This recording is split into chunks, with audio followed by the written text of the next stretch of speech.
want to start. One of my friend, he found a lamp on the road, and he kept rubbing it, and out came this genie. And this genie asked him, "Master, I'll give you 3 wishes." So this guy, first wish, he says, "I want to be the strongest man in the world." So he says, "Yes, done." So then he has a stone there, he just takes it and he just crushes it with his bare hands. Then he says, "I want the fastest car in the world." So he gets him this latest Ferrari, which only my son will know the model, I don't know the model. But it was the fastest car in the world. So extremely happy. So he says, "Okay, master, what's your last wish?" So he says, "I want to be smarter than any man on earth."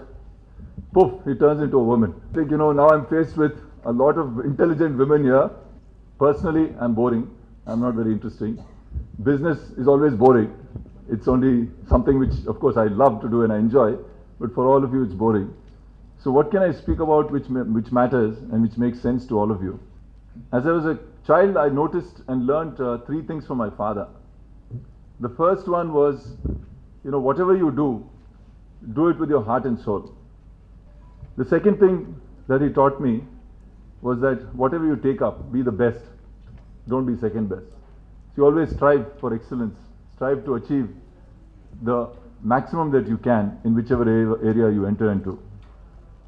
And the third thing which I learned from him was that whatever you take up, don't you don't just meet expectations. Go beyond expectations and try to do something which you're not expected to do. The job of leadership is not just to make money, but to make meaning. I think there's a lot that one has to learn from this, and this does not apply only to business, and it doesn't apply only to making money. I think, in life, I believe that we have to search for a meaning in anything that we do. Something surreal about it. Peacock is all about color, and suddenly you come across a white peacock which has no color. So it's really beautiful.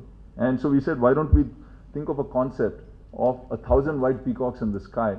And this is what is the roof of the new terminal, which is going to, we have about 300 skylights, and we have in these skylights, we have a certain type of glass. Depending on the light of day, it reflects a certain color on the floor. So it gives you a feeling, a very, very nice feeling about the whole thing. It's about 50,000 square meters, which is about 10 football fields. This is what the new terminal is.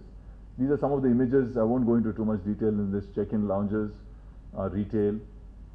The lounges in Mumbai, the new ones will be one of the best in the world. These are going to be our first-class lounges. Some departure gates. We've used a lot of wood to give warmth.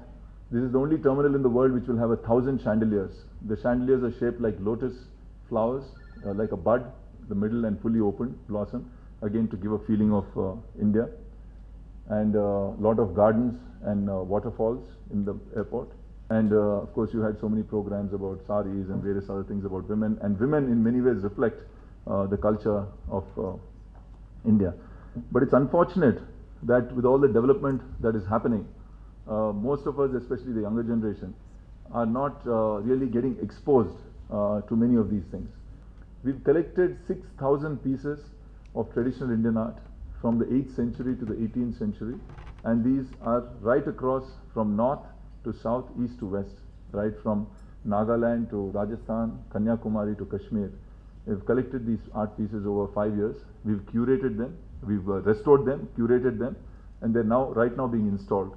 There are over 1,000 people, craftsmen from across India who are working on this art program.